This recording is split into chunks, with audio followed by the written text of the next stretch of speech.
Hello friends, welcome to my vlog channel. So ನಾನಿವತ್ತು travel ಮಾಡ್ತಾ ಇದ್ದೀನಿ ಚಂಡೀಗಢಿಂದ ಹೈದರಾಬಾದ್ವರೆಗೆ. ಸೊ ಇದು ನನ್ನ ಫ್ಲೈಟಲ್ಲಿ ಹೋಗ್ತಾ ಇದ್ದೀನಿ. ಇದು ನಂದು ಫಸ್ಟು ಎಕ್ಸ್ಪೀರಿಯೆನ್ಸು. ನನ್ನ ಎಕ್ಸ್ಪೀರಿಯೆನ್ಸ್ನ ನಾನು ಶೇರ್ ಮಾಡ್ತೀನಿ. ಆ ವಿಡಿಯೋನ ಎಂಡ್ವರೆಗೂ ನೋಡಿ.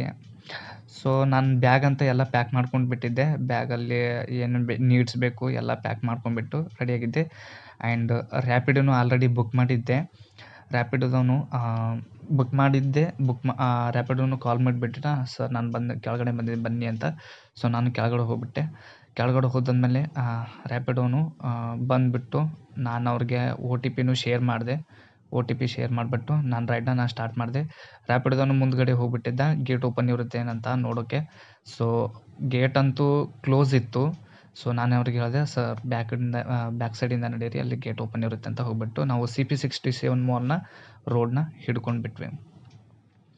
CP67 ಮಾಲ್ನ ರೋಡ್ನ ಹಿಡ್ಕೊಂಡ್ಬಿಟ್ಟು ನೋಡಿ, ಇಲ್ಲಿ ನಾವು ಲೆಫ್ಟ್ ಸೈಡಿಗೆ ನೋಡ್ಬೋದು CP67 ಮಾಲನ್ನು. ಇದು ಮೊಹಾಲಿಯಲ್ಲಿ, ಇದು ದೊಡ್ಡ ಮಾಲು ಪಂಜಾಬಲ್ಲಿ, ಇದು ಮೊಹಾಲಿಯಲ್ಲಿ ನೀವು ನೋಡ್ಬೋದು. ಸೊ ಇದಾದಮೇಲೆ ನಾವು ಇಂಟರ್ನ್ಯಾಷನಲ್ ಏರ್ಪೋರ್ಟ್ ರೋಡ್ನ ರೈಟ್ ಸೈಡ್ಗೆ ಹೋಗ್ಬಿಟ್ವಿ.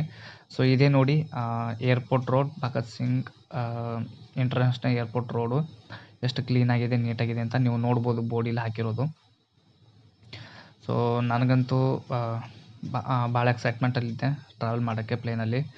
ಸೊ ಫೈನಲಿ ನಾನೇನು ಮಾಡಿದೆ, ರೀಚ್ ಆಗಿಬಿಟ್ಟೆ ಪ್ಲೇನಲ್ಲಿ ಏರ್ಪೋರ್ಟಲ್ಲಿ ಹೊರಟ್ಬಿಟ್ಟು ನಾನು ಆನ್ಬೋರ್ಡಿಂಗ್ ಎಲ್ಲ ತೊಗೊಂಡ್ಬಿಟ್ಟಿದ್ದೆ. ಏಕೆಂದರೆ ನನಗೇನು ಗೊತ್ತಿರಲಿಲ್ಲ, ಫಸ್ಟ್ ಟ್ರಾವೆಲ್ ಮಾಡ್ತಾಯಿದ್ದೆ. ಎಲ್ಲ ನಾನು ಟಿಕೆಟ್ ಎಲ್ಲ ತೊಗೊಂಡ್ಬಿಟ್ಟು ಸೊ ನಾನು ಚೆಕ್ಇನ್ಗಾಗಿ ಹೋಗ್ತಾಯಿದ್ದೆ ಲೈನಲ್ಲಿ. ಸೊ ಚೆಕ್ಇನ್ಗಾಗಿ ಫಸ್ಟು ಸೆಕ್ಯೂರಿಟಿ ನಾವು ಇದು ಮಾಡ್ಕೋಬೇಕು. ಚೆಕಿಂಗ್ ಮಾಡ್ಕೊಂಡ್ಬಿಟ್ಟು ಒಳಗೆ ಹೋಗ್ತಾಯಿದ್ವಿ. ಚೆಕ್ಇನ್ನಲ್ಲಂತೂ ಸೆಕ್ಯೂರಿಟಿಯಲ್ಲಿ ಎಲ್ಲ ನಮ್ಮ ಪರ್ಸು, ಬೆಲ್ಟು, ಬ್ಯಾಗ್ಸು ಎಲ್ಲ ಚೆಕ್ ಮಾಡ್ತಾರೆ ಇಲ್ಲಿ. ಸೊ ಚೆಕ್ ಮಾಡ್ಕೊಂಬಿಟ್ಟು ನಾವು ಒಳಗಡೆ ಹೋಗ್ಬಿಟ್ಟು ಇದೇ ನೋಡಿ ನಮ್ಮ ಪ್ಲೇನಲ್ಲಿ ಇಲ್ಲಿ ಹೆಂಗೆ ನಿಂತಿದೆ ಅಂತ ಇಲ್ಲಿ. ಆಮೇಲೆ ಚೆಕ್ಇನ್ ಆದಮೇಲೆ ಎಲ್ಲ ಸೆಕ್ಯೂರಿಟಿ ಚೆಕ್ ಆದಮೇಲೆ ಇದು ಟಿಕೆಟ್ ವೆರಿಫೈ ಮಾಡ್ತಾ ಇರೋದು. ನಾನು ಕ್ಯೂನಲ್ಲಿ ನಿಂತ್ಕೊಂಡ್ಬಿಟ್ಟೆ ಟಿಕೆಟ್ ವೆರಿಫೈ ಮಾಡೋಕ್ಕೆ. ನೋಡಿ ಇದೆ ನನ್ನ ಟಿಕೆಟು, ಝೋನ್ 3 ಮತ್ತು ಗೇಟ್ 4 ಅಂತ ಬರೆದಿರೋದು. ಸೊ ನಾನು ವೆರಿಫೈ ಮಾಡಿಕೊಂಡೆ. ವೆರಿಫೈ ಆದಮೇಲೆ ಇದು ನಾನು ಗೇಟ್ 4ಇಂದ ನಾನು ಹೋಗ್ತಾಯಿದ್ದೀನಿ. ಇಲ್ಲಿ ನೋಡಿ ಬೇರೆ ಯಾತ್ರಿಗಳು ಕೂಡ ಟ್ರಾವೆಲ್ ಮಾಡ್ತಾ ಇದ್ದಾರೆ, ನೀವು ನೋಡ್ಬೋದು ಇಲ್ಲಿ ಹೋಗ್ತಾ ಇರೋದನ್ನು. ಇದು ನೋಡಿ ನನ್ನ ಟಿಕೆಟು ಝೋನ್ 3 ಅಂದರೆ ನಾನು ಬುಕ್ ಆಗಿರೋದು ಸೀಟ್ ನಂಬರ್ ನಂದು 1B ಇತ್ತು. ಸೊ ಇದು ನನ್ನ ಫಸ್ಟ್ ಎಕ್ಸ್ಪೀರಿಯೆನ್ಸು. ನನಗಂತೂ ಭಯ ಆಗಿತ್ತು. ಮೊದಲೇ ಹೋದ ತಿಂಗಳೆಲ್ಲ ಅದು ಏರ್ ಇಂಡಿಯಾ ಕ್ರ್ಯಾಶ್ ಆಗಿತ್ತು, ಅದರಲ್ಲೆಲ್ಲ ತೀರ್ಕೊಂಡಿದ್ರು, ಅಂದ್ರೆ ಒಬ್ಬನೇ ಉಳ್ಕೊಂಡಿದ್ದ. ಸೊ ನನಗಂತೂ ಭಯ ಆಗಿತ್ತು. ಸೊ ಏನೇ ಆಗಲಿ ಅಂತ ನಾನು ಹನುಮಾನ್ಜಿಯವರ ಭಗವಾನ್ ಅವರ ಹೆಸರು ತೊಗೊಂಡ್ಬಿಟ್ಟು ಪ್ಲೇನ್ನ ಏರ್ಕೊಂಡ್ಬಿಟ್ಟೆ. ಇದು ನೋಡಿ ರೈಟ್ ಸೈಡ್ಗೆ ಬೇರೆ ಕಡೆ ಅಂದರೆ ಬೇರೆ ಊರಿಗೆ ಹೋಗೋದೆಲ್ಲ ಪ್ಲೇನೆಲ್ಲ ನಿಂತ್ಕೊಂಡಿದ್ವು. ನಮ್ಮ ಊರಿಗೆ ಹೋಗೋದೆಲ್ಲ ಪ್ಲೇನ್ ನಿಂತ್ಕೊಂಡಿತ್ತಪ್ಪ. ಬೇರೆಲ್ಲ ಹತ್ಕೊಳ್ತಾ ಇದ್ರು ಸೈಡ್ಗೆ. ಇಲ್ಲಿ ನೋಡಿ ನಾವಂತೂ ಹತ್ಕೊಳ್ತಾ ಇದ್ವಿ, ನಾವು ಹೋಗ್ತಾಯಿದ್ವಿ ಹತ್ಕೊಳ್ಳೋಕ್ಕೆ. ಅದು ಏನಾಗುತ್ತೋ ಏನಿಲ್ಲ ದೇವರಿಗೆ ಗೊತ್ತಪ್ಪ. ನನಗಂತೂ ಭಯ ಆಗಿತ್ತು. ಇದು ಮೊದಲನೇ ಸಲ. ಇವರಿಗೆಲ್ಲ ಎಕ್ಸ್ಪೀರಿಯೆನ್ಸ್ ಇರ್ಬೋದು, ಅದಕ್ಕೆ ಅವ್ರಿಗೆ ಖುಷಿದ್ರು. ನಾನಂತೂ ಸ್ವಲ್ಪ ನರ್ವಸ್ ಆಗಿದ್ದೆ ಇಲ್ಲಿ ನೋಡಿ. ಮತ್ತು ಅದಾದಮೇಲೆ ಇಲ್ಲಿ ಲೈನಲ್ಲಿ ಕ್ಯೂನಲ್ಲಿ ನಿಂತ್ಕೊಂಡೆ. ಏನಕ್ಕಂದರೆ ಅಲ್ಲೊಂದು ಸರಿ ಟಿಕೆಟ್ ವೆರಿಫೈ ಆದಮೇಲೆ ಇಲ್ಲಿ ಪ್ಲೇನ್ ಒಳಗಡೆ ಹೋಗೋ ಮೊದಲು ಇಲ್ಲೂ ಒಂದು ಸರಿ ವೆರಿಫೈ ಮಾಡ್ತಾರೆ. ಇಲ್ಲೂ ಎಲ್ಲ ನಿಂತ್ಕೊಂಡಿದ್ದರು, ನಾನು ನಿಂತ್ಕೊಂಡಿದ್ದೆ.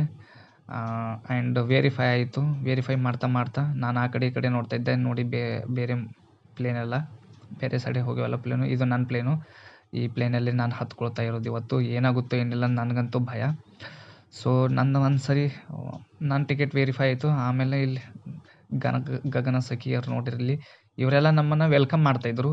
ವೆಲ್ಕಮ್ ಮಾಡಿಬಿಟ್ಟು ನಾವು ಬಂದ್ವಿ. ನಮ್ಮ ಸೀಟು 1B ಇತ್ತು. ನಾನಂತೂ ಹಂಗೆ ಮುಂದ್ಗಡೆ ಹೋಗಿದ್ದೀನಿ, ನನಗೆ ಸೀಟ್ ಅಂತೂ ಗೊತ್ತಾಗಿರಲಿಲ್ಲ. ಮತ್ತೆ ವಾಪಸ್ ಬಂದುಬಿಟ್ಟೆ. ಆಮೇಲೆ ನನ್ನ ಸೀಟ್ ಮೇಲೆ ಕೂತ್ಕೊಂಡೆ. ಇಲ್ಲಿ ಕೂತ್ಕೊಂಡು ಆದಮೇಲೆ ಟೇಕ್ ಆಫ್ ಆಯಿತು. ಟೇಕ್ ಆಫ್ ಆದಮೇಲೆ ನಾನು 10-15 ನಿಮಿಷ ಆದಮೇಲೆ ವಿಡಿಯೋ ಮಾಡಿದೆ. ಏನಕ್ಕಂದರೆ ಇಲ್ಲಿ ಚಂಡೀಗಢಲ್ಲಿ ಇಂಡಿಯನ್ ಏರ್ಬೇಸ್ ಇದೆ ಇಲ್ಲಿ. ಸೊ ಸೆಕ್ಯೂರಿಟಿ ಪರ್ಪಸ್ಗಾಗಿ ನಮ್ಮ ದೇಶನ ಆರ್ಮಿನೂ ಕರೀತಾರೆ. ನಾವು ನಮ್ಮ ಸ್ವಲ್ಪ ಹಕ್ಕಾಗುತ್ತೆ ನಾವು ಕಾಯಬೇಕು, ಅಂದರೆ ನಾವು ಹೆಲ್ಪ್ ಮಾಡಬೇಕು. ಸೊ ನಾನು ವಿಡಿಯೋ ಮಾಡಿರಲಿಲ್ಲ ಆವಾಗ. ಸೊ ಸೆಕ್ಯೂರಿಟಿ ಪರ್ಪಸ್ಗಾಗಿ. ಸೊ ನಮ್ಮ ಸೈಡ್ ಅಂತೂ ಎಲ್ಲ ಮಲಗಿದ್ರು, ಎಲ್ಲ ಚಿಕ್ಕ ಮಕ್ಕಳೆಲ್ಲ ಮಲಗಿದ್ರು. 6 ಗಂಟೆಗೆ ನಮ್ಮ ಫ್ಲೈಟ್ ಇತ್ತು. ಸೊ ಎಲ್ಲ ಮಲ್ಕೊಂಡ್ಬಿಟ್ಟಿದ್ದೆ. ನಾನಂತೂ ಎಕ್ಸೈಟ್ಮೆಂಟಲ್ಲಿ ವಿಡಿಯೋ ಮಾಡ್ತಾಯಿದ್ದೆ, ಹೆಂಗಿದೆ ಹೆಂಗಿಲ್ಲ ಅಂತ. ಸೊ ಫೈನಲಿ ಕ್ಯಾಪ್ಟನ್ ಅನೌನ್ಸ್ ಮಾಡಿಬಿಟ್ರು, ಹೈದ್ರಾಬಾದ್ ನಾವು ರೀಚ್ ಆಗಿದ್ವಿ ಅಂತ. ಸೊ ಇವಾಗ ಲ್ಯಾಂಡಿಂಗ್ ಆಗ್ತಾಯಿದೆ. ಅಂದ್ರೂ ನಾನು ವಿಡಿಯೋ ಮಾಡ್ತಾ ಇಲ್ಲಿ ನೋಡಿ ಚಿಕ್ಕ ಮನೆಗಳೆಲ್ಲ ಇರುವೆ ಥರ ಕಾಣ್ತಿದ್ದು. ನನ್ನಂತೂ ಇಂಡಿಗೋದಲ್ಲಿ ನನ್ನ ಎಕ್ಸ್ಪೀರಿಯೆನ್ಸ್ ಅಂತೂ ಚೆನ್ನಾಗಿತ್ತು. ಎಲ್ಲ ಕ್ರೂಸ್ ಮೆಂಬರ್ಸು ಲೈಕ್ ಗಗನಚುಕ್ಕಿಯವರೆಲ್ಲ ಅಂದರೆ ಏನೇ ಹೆಲ್ಪ್ ಕೇಳಿದ್ರು ನಮಗೆ ಅವರು ಮಾಡ್ತಾರೆ ಅಲ್ಲಿ. ಲೈಕ್ ನಿಮಗೆ ನೀರು ಬೇಕಾ ನೀರು ಕೊಡ್ತಾರೆ. ಅಂದರೆ ಏನು ಬೇಕು ಏನೆಲ್ಲ ನೀವೇನು ಕ್ವಶನ್ ಕೇಳಿದ್ರು ಹೆಲ್ಪ್ ಮಾಡಿದ್ರೆ ಕೋಆಪ್ರೇಟಿವ್ ಆಗಿದ್ದಾರೆ. ಇಂಡಿಗೋನಂತೂ ನನ್ನಂತೂ 5 5 ಸ್ಟಾರ್ ಕೊಡ್ತೀನಿ. ಸೊ ನೀವು ಒಂದ್ಸರಿ ಟ್ರೈ ಮಾಡಿಬಿಟ್ಟು ನಿಮ್ಮ ಎಕ್ಸ್ಪೀರಿಯೆನ್ಸ್ನು ಶೇರ್ ಮಾಡಿಬಿಡಿ. ಸೊ ಫೈನಲಿ ನಾವಿಂದು ರೀಚ್ ಆದ್ವಿ ಹೈದರಾಬಾದ್ಗೆ. ಹೈದರಾಬಾದ್ ಎಲ್ಲ ರೀಚ್ ಆದಮೇಲೆ ನಾನು ಇಳ್ಕೊಂಬಿಟ್ಟೆ. ಸೊ ಆಮೇಲಿಂದ ನಾನು ಮನೆಗೆ ಹೋಗಿಬಿಟ್ಟೆ. ಸೊ ಇದೇ ಇಷ್ಟೇ ನನ್ನ ವಿಡಿಯೋ. ಸೊ ಮುಂದಿನ ಸಲ ವಿಡಿಯೋಗಾಗಿ ಕಾಯ್ತಾ ಇರಿ.